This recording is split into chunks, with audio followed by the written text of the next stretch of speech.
The Rape of the Mind. The Psychology of Thought Control, Menticide, and Brainwashing. Joost A. Meerloo, M.D.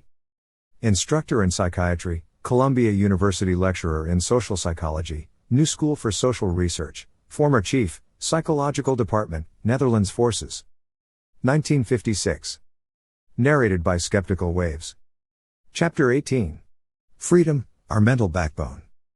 The totalitarian state is continually driving out man's private opinions and convictions. For the police state, thinking is already acting. The inner preparation for action as expressed in trial action thought is not accepted. Innate doubt and the trials and tribulations of thought adaptation are denied. Inbreeding destructive thought is one way to undermine the community. Not trusting the liberty of thought and free expression of opinion is even more dangerous. The natural destructive desires are repressed to that uncontrollable realm of the mind that may explode more easily into action. The verbal expression of a destructive thought, however, often partly conquers that thought, and renders it less potent. Here lies the actual paradox.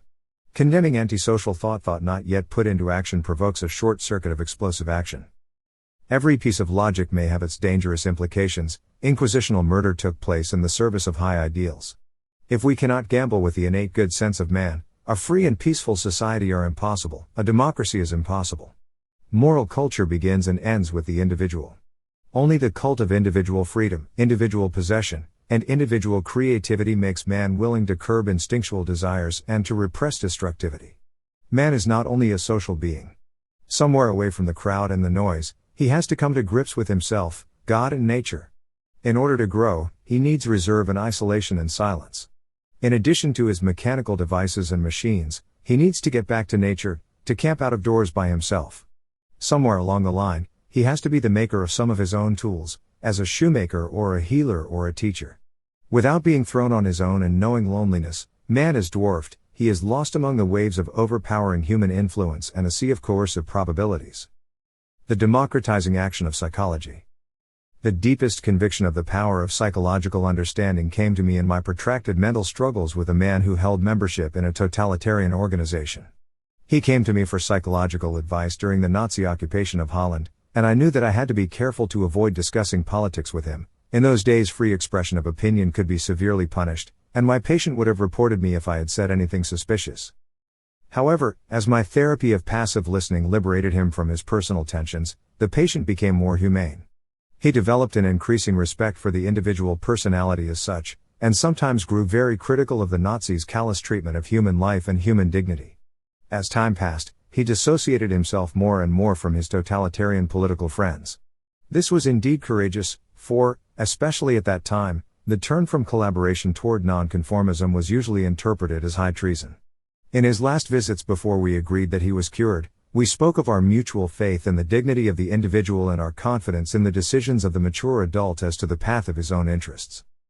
Does psychology really exert a democratizing influence on the authoritarian and totalitarian spirit? The case I have just cited would seem to indicate that it does. On the other hand, we know that Goebbels' propaganda machine applied psychological principles to hypnotize the German people into submission. Hitler, too, laid down his psychological artillery barrage to spread panic throughout Europe.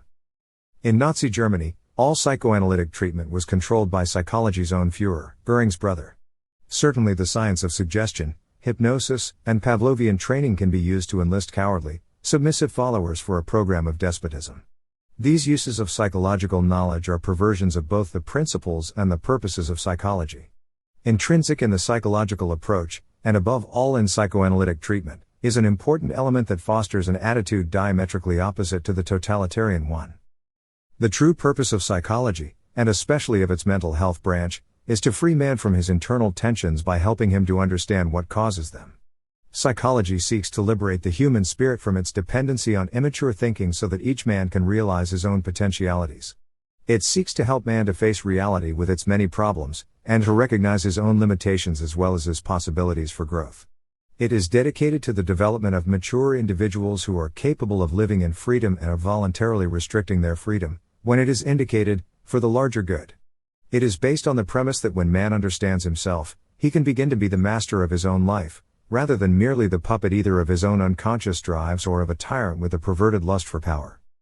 As we have said earlier, every man passes through a stage in his own development of greater susceptibility to totalitarianism. This usually occurs during adolescence when the pubescent becomes aware of his own personality, the authority within himself.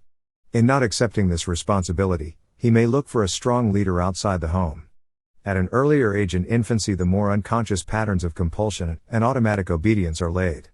With the advent of his new sense of selfhood, the youth begins to oppose the adult authorities who previously directed his life. Becoming conscious of the entity we call ego or self or I is a painful mental process. It is not a matter of chance that the feeling of endless longing, of Weltschmerz, is traditionally connected with adolescence. The process of becoming an autonomous and self-growing individual involves separation from the security of the family. To achieve internal democracy, the adolescent must separate himself from his protective environment. In so doing, he is not merely intoxicated with his sense of growth and emancipation, he is also filled with a sense of fear and loneliness. He is entering a new world in which he must henceforth assume mature responsibility for his actions. At that time he may become an easy prey for totalitarian propaganda. A personal grudge against growing up may lead him to forsake the struggle for personal maturity. This problem is particularly acute in Western society, not only because of the real ideological political battle we have to face, but also because our ways of raising children may emphasize this problem. Whereas primitive groups impose some measure of social responsibility upon the child early in life and increase it gradually, our middle-class culture segregates him completely in the world of childhood, nursery, and schoolroom, and then plunges him precipitously into adulthood to sink or swim. At this turning point, many young people shrink from such a test. Many do not want a freedom that carries with it so many burdens, so much loneliness. They are willing to hand back their freedom in return for continued parental protection, or to surrender it to political or economic ideologies which are in fact displaced parental images. Alas, the youth's surrender of individuality is no guarantee against fear and loneliness. The real outside world is in no way altered by his inner choice. Therefore, the youth who relinquishes his freedom to new parent figures develops a curious, dual feeling of love and hate toward all authority. Docility and rebellion, submission and hate live side by side within him. Sometimes he bows completely to authority or tyranny, at other times, often unpredictably, everything in him revolts against his chosen leader. This duality is an endless one, for one side of his nature continually seeks to overstep the limits which his other, submissive side has imposed. The man who fails to achieve freedom knows only two extremes, unquestioning submission and impulsive rebellion. Conversely, the individual who is strong enough to embrace mature adulthood enters into a new kind of freedom. True, this freedom is an ambiguous concept since it involves the responsibility of making new decisions and confronting new uncertainties.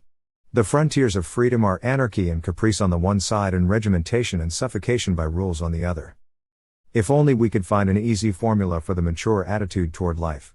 Even if we call it the democratic spirit, we can still explain more easily what democracy is not, than what it is. We can say that our individualizing democracy is the enemy of blind authority. If we wish a more detailed, psychological explanation, we must contrast it with totalitarianism. Our democracy is against the total regimentation and equalization of its individuals. It does not ask for homogeneous integration and smooth social adjustment. Democracy, in comparison with these aims, implies a confidence in spontaneity and individual growth. It is able to postulate progress and the correction of evil. It guards the community against human error without resorting to intimidation. Democracy provides redress for its own errors. Totalitarianism considers itself infallible. Whereas totalitarianism controls by whim and manipulated public opinion, democracy undertakes to regulate society by law, to respect human nature, and to guard its citizens against the tyranny of a single individual on the one hand and a power-crazy majority on the other. Democracy always fights a dual battle. On the one hand, it must limit the resurgence of asocial inner impulses in the individual. On the other, it must guard the individual against external forces and ideologies hostile to the democratic way of life. The battle on two fronts. The inner harmony between social adaptation and self-assertion has to be reformed in every new environment. Each individual has to fight over and over again the same subtle battle that started during infancy and babyhood. The ego, the self, forms itself through confrontation with reality. Compliance battles with originality, dependence with independence, outer discipline with inner morale. No culture can escape this inner human battle, though there is a difference in emphasis in every culture and society and in every family. The combination of internal and external struggle, of a mental conflict on two fronts, renders the Western ideal of an individualized democracy highly vulnerable, particularly when its adherents are unaware of this inherent contradiction. Democracy, by its very nature will always have to fight against dictatorship from without and destructiveness from within. Democratic freedom has to battle against both the individual's inner will to power and his urge to submit to other people. It also has to battle against the contagious drive for power intruding from over the frontiers and so often backed up by armies. The freedom toward which democracy strives is not the romantic freedom of adolescent dreams, it is one of mature stature. Democracy insists on sacrifices which are necessary to maintain freedom. It tries to combat the fears that attack men when they are faced with democracy's apparently unlimited freedom. Such lack of limitations can be misused to satisfy mere instinctual drives. However, because democracy does not exploit man by myth, primitive magic, mass hypnotism, or other psychological means of seduction, it is less fascinating to the immature individual than its dictatorial control. Democracy, when it is not involved in a dramatic struggle for survival, may appear quite drab and uninspiring. It simply demands that men shall think and judge for themselves, that each individual shall exercise his full conscious ability in adapting to a changing world, and that genuine public opinion shall mold the laws that govern the community. Essentially, democracy means the right to develop yourself and not to be developed by others. Yet this right, like every other, has to be balanced by a duty. The right to develop yourself is impossible without the duty of giving your energy and attention to the development of others. Democracy is rooted not only in the personal rights of the common man, but even more in the personal interests and responsibilities of the common man. When he loses this interest in politics and government, he helps to pave the road to power politics. Democracy demands mental activity of a rather high level from the common man. What the general public digests and assimilates in its mind is, in our new era of mass communication, just as important as the dictates of the experts. If the latter formulate and communicate ideas beyond the common grasp, they will talk into a vacuum. Thus they may permit a more simple and even an untrue ideology to slip in.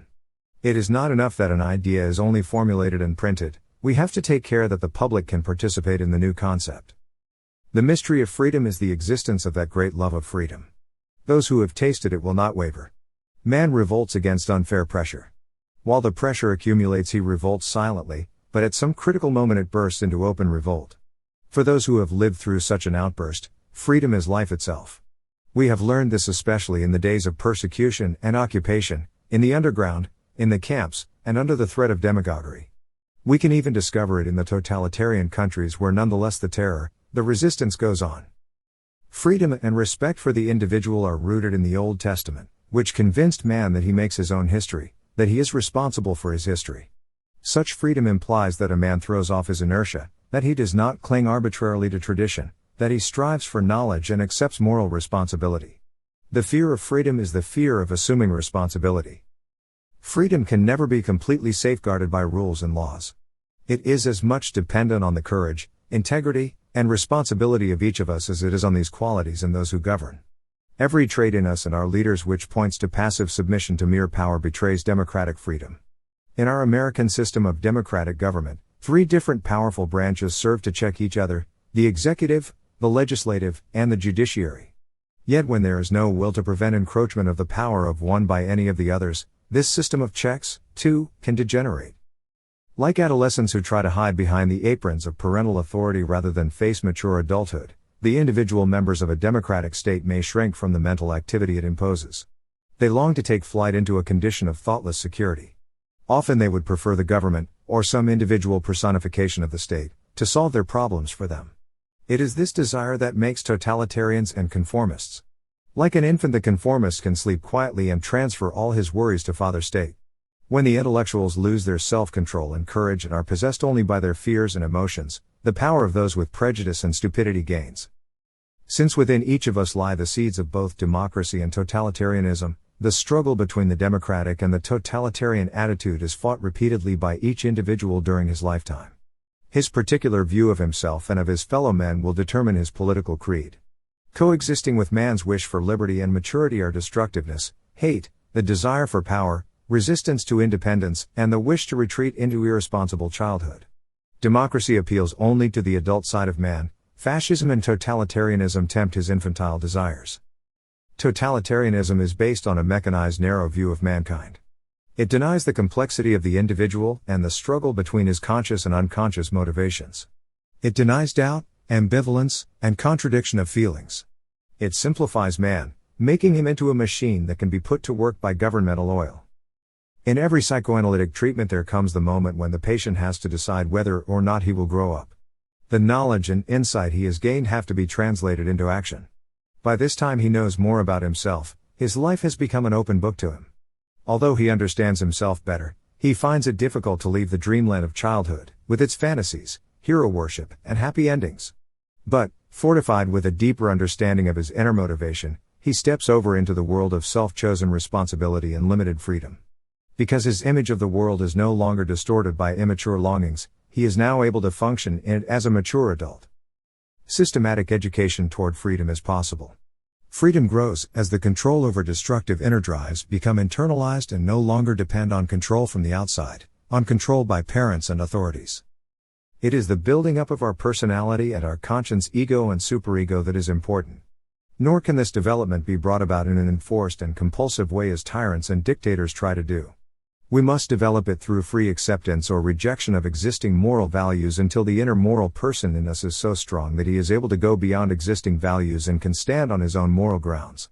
The choice in favor of freedom lies between self-chosen limitation, the liberation from chaos, and the pseudo-freedom of unconscious chaos. To many people, freedom is an emotional concept of letting themselves go, which really means a dictatorship by dark, instinctual drives. There is also an intellectual concept of freedom, meaning a limiting of bondage and unfreedom. In order to become free, certain outside conditions must be prevented from hampering this moral development of self-control. We have to become increasingly aware of the internal dangers of democracy, laxity, laziness, and unawareness. People have to be aware of the tendency of technology to automatize their minds. They have to become aware of the fact that mass media and modern communication are able to imprint all kinds of suggestions on our brains. They have to know that education can turn us either into weak fact factories or strong personalities. A free democracy has to fight against mediocrity in order not to be smothered by mere numbers of automatic votes. Democratic freedom requires a highly intelligent appraisal and understanding of the democratic system itself. This very fact makes it difficult for us to advertise or promote it. Furthermore, inculcating democracy is just as dangerous as inculcating totalitarianism. It is the essence of democracy that it must be self-chosen. It cannot be imposed. The paradox of freedom. Freedom and planning present no essential contrasts. In order to let freedom grow, we have to plan our controls over the forces that limit freedom. Beyond this, we must have the passion and the inner freedom to prosecute those who abuse freedom.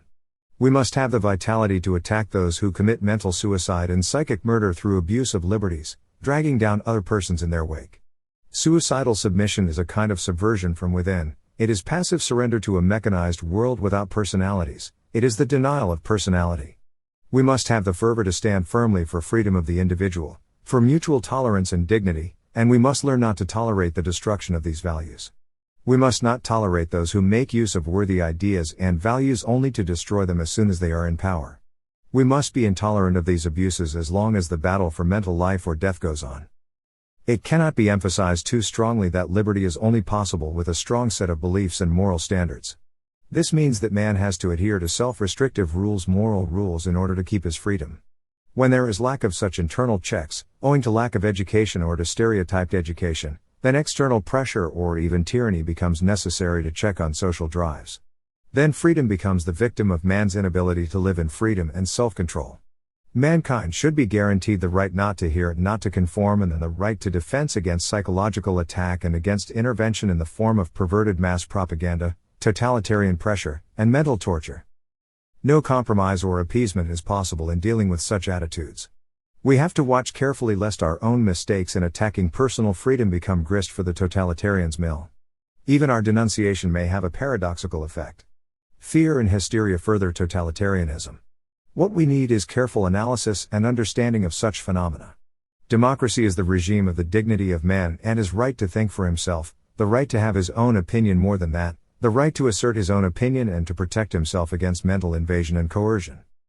When the United Nations has devised rules curtailing menticide and psychological intrusion, it will have ensured a human right as precious as physical existence, the right of the non-conforming free individual, the right to dissent, the right to be oneself.